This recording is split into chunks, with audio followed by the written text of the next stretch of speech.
Infection होता है, infected हो जाता है न्यूनेट, उसको बोलेंगे अर्ली न्यूनेटल सेप्सिस। और जो 3 दिन के बाद या 72 आवर्स के बाद क्या होता है, इन्फेक्टेड होता है, उसको बोलेंगे लेट न्यूनेटल सेप्सिस।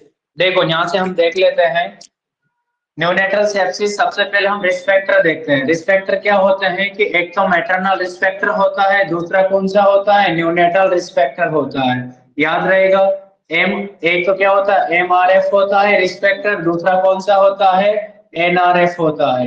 एक तो कौन सा होता है, एमआरएफ होता है, दूसरा कौन सा होता है, एनआरएफ होता है।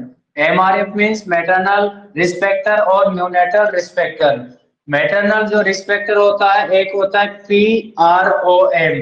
PROM का मीन्स होता है pre mature rupture of membrane, यानी कि न्यूनेट, यानी कि न्यूनेट नहीं, फीटस क्या होता है, फीटल मेम्ब्रेन के अंदर होता है। और फीटल मेम्ब्रेन के अंदर क्या होता है, लिक्विड भरा होता है, एमनियोटिक फ्लूइड क्या होता है, भरा होता है। मान लीजिएगा ये यूट्रस है, क्या है, यूट्रस। देखो इधर, इसको हम यूट्रस मान लेते हैं, ये यूट्रस है। और यहाँ पे ये क्या है बेटा, सर्विक्स है, राइट। और इधर क्या है, ये वेजाइना है। ये तो क्या है, सर्विक्स, और ये क्या है, वेजाइना। ये क्या है, फीटल मेम्ब्रेन। और यहाँ पर क्या है बेटा, ये बेबी है। अगर ये फीटल मेम्ब्रेन अर्ली रप्चर हो जाती है, pre mature rupture of membrane हो जाती है, तो यहाँ पर वेजाइना में क्या होता है, मदर के अंदर नॉर्मल फ्लोरा के रूप में कुछ बैक्टीरिया प्रेजेंट होते हैं। और वो बैक्टीरिया क्या होते हैं, यहाँ नीचे से ऊपर की ओर, फेटस की ओर क्या करते हैं बेटा, रन करते हैं। जो नीचे से ऊपर की ओर जाते हैं उसको बोलते हैं क्या, असेंडिंग। क्या बोलेंगे, असेंडिंग। तो बच्चे को क्या हो जाएगा, असेंडिंग इन्फेक्शन। असेंडिंग इन्फेक्शन कहाँ से होगा, फ्रॉम सर्विक्स, क्योंकि सर्विक्स से क्या होगा, फॉरेन पार्टिकल एंटर होंगे। और क्यों होंगे, क्योंकि रप्चर हो गया है membrane, pre mature rupture of membrane हो गया है। ऐसे ज्यादा लिक्विड होगा तो बेटा ये पानी इसलिए भरा होता है। फर्स्ट प्रायोरिटी, फर्स्ट फंक्शंस तो ये है कि फीटस को ट्रॉमा से बचाता है, फीटस को फिजिकल इंजरी से बचाता है। दूसरा ये होता है कि जब लेबर होती है तो ये मेम्ब्रेन फटती है, तो सबसे पहले यहाँ से वाटर रिलीज होता है। वाटर रिलीज होता है तो ये जो बर्थ कैनाल होती है बेटा, ये क्या हो जाती है, धुल जाती है, ये साफ हो जाती है। इस इधर से पानी आएगा, वाटर आएगा, फ्लूइड आएगा, तो बेटा क्या हो जाएगी, धुल जाएगी। और धुलेगा तो जितने भी फॉरेन पार्टिकल्स वो सब कहाँ चले जाएंगे, बाहर। लेकिन ये पहले से रप्चर हो गई है, लिक्विड निकल गया है, लेकिन प्रॉपर तरीके से धुल नहीं पाई है, तो क्या होगा बेटा, इधर इन्फेक्शन हो जाएगा। और ऐसे इन्फेक्शन क्या बोलेंगे, असेंटिक इन्फेक्शन। अब ये कह रहे होंगे सर ये फट गई तो धुल तो जाएगी, नहीं बेटा, प्री मेच्योर रप्चर हुआ है, प्रॉपर तरीके से रप्चर नहीं हुआ है, तो पानी धीरे धीरे धीरे धीरे धीरे लॉस होगा। समझ रहे हो आप। और जब मेच्योर मेम्ब्रेन रप्चर होती है तो सडनली क्या होता है, यानी कि फ्लश आउट होता है। फ्लश आउट मीन्स धोते हैं। जैसे हम कहीं फुवारा लगाते हैं, अगर ड्रॉप ड्रॉप डाले तो क्या धुलेगा, वो नहीं धुलेगा।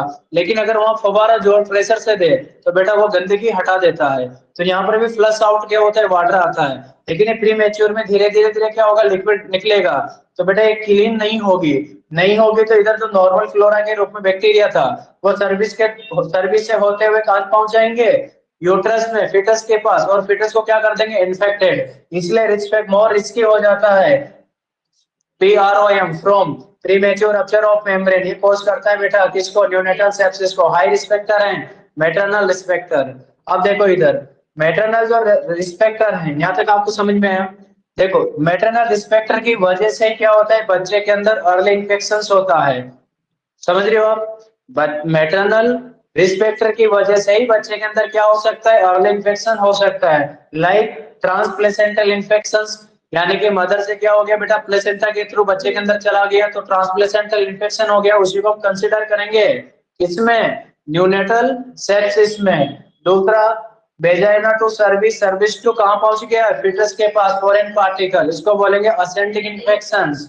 यहाँ तक आपको समझ में आया। दूसरा है बेटा एनआरएफ। एनआरएफ मतलब न्यूनेटल रिस्क फैक्टर। ये होता है बेटा प्री मेच्योरिटी। प्री मेच्योरिटी में क्या होता है बेटा, ऑर्गन्स और सिस्टम मेच्योर नहीं हो पाते हैं, यानी कि अपना जो फंक्शन करना चाहिए टर्म कंडीशन में वो भी नहीं कर पाते हैं, तो बेटा more risky for infection. Infection के लिए क्या हो जाता है, ये मोर रिस्की हो जाता है। ये फिटल फैक्टर है। अगर आपसे पूछा जाए कि क्लासिफिकेशन ऑफ न्यूनेटल सेप्सिस, दो टाइप की क्लासिफिकेशन आप दीजिएगा, अर्ली न्यूनेटल सेप्सिस और लेट न्यूनेटल सेप्सिस। जो 24 घंटे के अंदर अंदर हो जाए उसको क्या बोलेंगे, अर्ली न्यूनेटल सेप्सिस। 24 घंटे से लेके 72 घंटे के अंदर अंदर हो जाए, समझ रहे हो आप।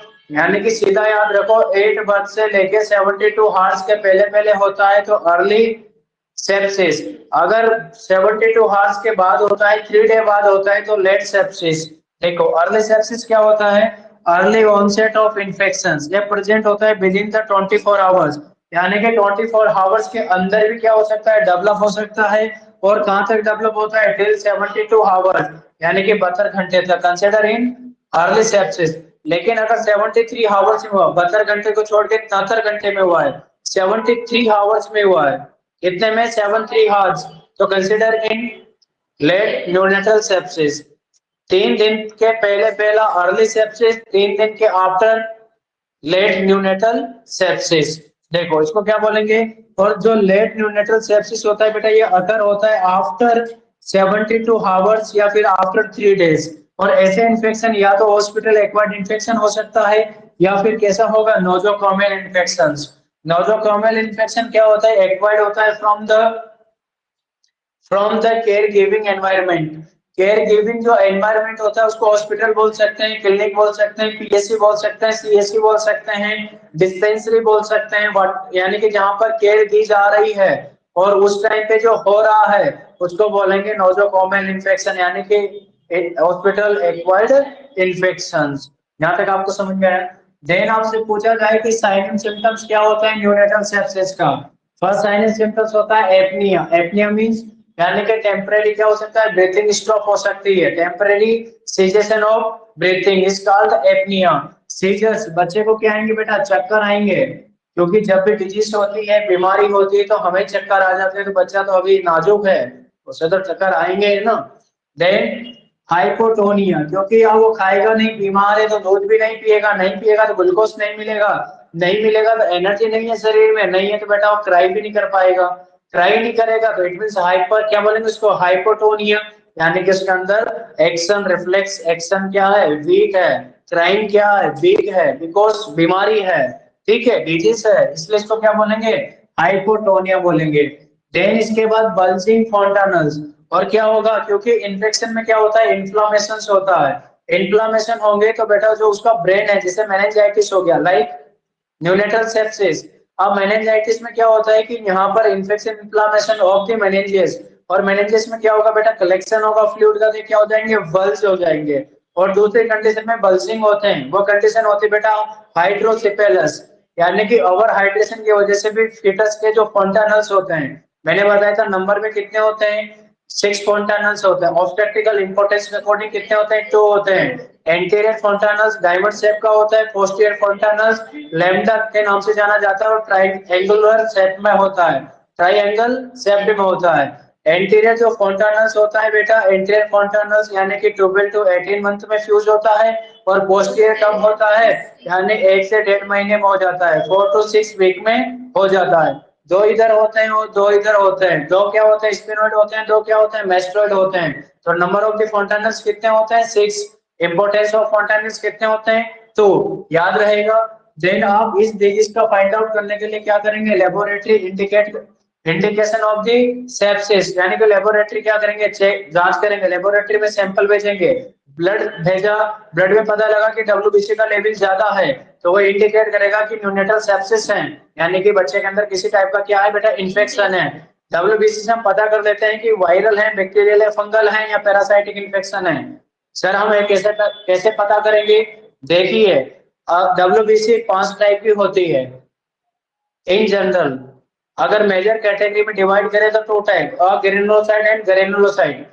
एक ग्रेनुलोसाइट में कितना आता है, 2 टाइप्स फर्दर डिवाइड होता है, monocyte and lymphocyte. Granulocyte further divide in 3 type, neutrophil, basophil and इवोसिनोफिल।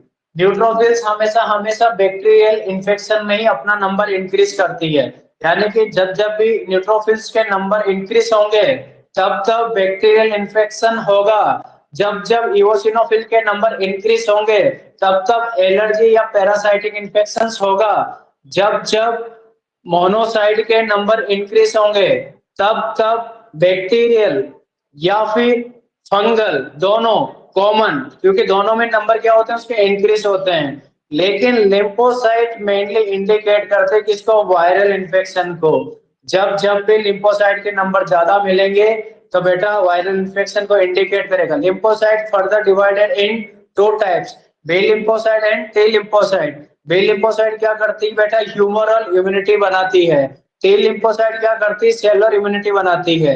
आपने देखा होगा कि T lymphocyte further divided in three types, T helper, T killer, T suppressor. T helper ज्यादा होती है और टी किलर कम होती है इन नॉर्मल कंडीशंस। लेकिन टी किलर ज्यादा हो जाए, हेल्पर कम हो जाए, तो इसको बोलते हैं एबनॉर्मल कंडीशंस। और बेटा ये इंडिकेट करते हैं कि इसको, एड्स को, वायरल इन्फेक्शन को, एक्वायर्ड इम्यूनोडेफिशिएंसी सिंड्रोम को। याद रहेगा। देन डब्ल्यूबीसी के नंबर ज्यादा मिलेंगे, इसको हम बोलेंगे बेटा total leukocyte count. C reactive protein का लेवल भी क्या मिलेगा, ज्यादा इन्फेक्शन में। इरिथ्रोसाइट सेडिमेंटेशन रेट, मतलब ईएसआर भी क्या होगा बेटा, इन्फेक्शन में बढ़ा हुआ मिलेगा। ब्लड कल्चर क्या आएगा बेटा, पॉजिटिव आएगा। एरिथ्रोसाइट सेडिमेंटेशन रेट आपको समझ में नहीं आया होगा। यानी कि सैंपल को क्या करते हैं, टेस्ट ट्यूब में लेते हैं। टेस्ट ट्यूब में क्या करते हैं, ब्लड लेते हैं और उसको बंद कर देते हैं और इस प्रकार से क्या करते हैं, सेक करते हैं, हिलाते हैं उसे। अब जब उसे हिलाएंगे, हिलाने के बाद उसको छोड़ देंगे, तो नीचे क्या होगी बेटा, आरबीसी जल्दी जल्दी बैठेगी। वो जितनी जल्दी जल्दी बैठेगी उसी उतना ही क्या रहेगा बेटा, इरिथ्रोसाइट सेडिमेंटेशन रेट क्या होगा, बढ़ेगा। और वो जितनी धीरे धीरे धीरे सरफेस में जाएगी उतना ही सेडिमेंटेशन रेट क्या रहेगा, कम। जितना जल्दी वो नीचे जाएगी धरातल में उतना सेडिमेंटेशन ज्यादा होगा। और जितनी वो धीरे धीरे धीरे धीरे नीचे जाएगी उतना ही क्या होगा, सेडिमेंटेशन रेट। लेकिन इन्फेक्शन में क्या होता है, वो सडनली नीचे जाकर जमा हो जाती है टेस्ट ट्यूब के नीचे। नीचे ऊपर क्या आ जाता है, प्लाज्मा। फिर क्या आ जाता है, डब्ल्यूबीसी प्लेटलेट्स। फिर क्या, आरबीसी लास्ट में। यानी कि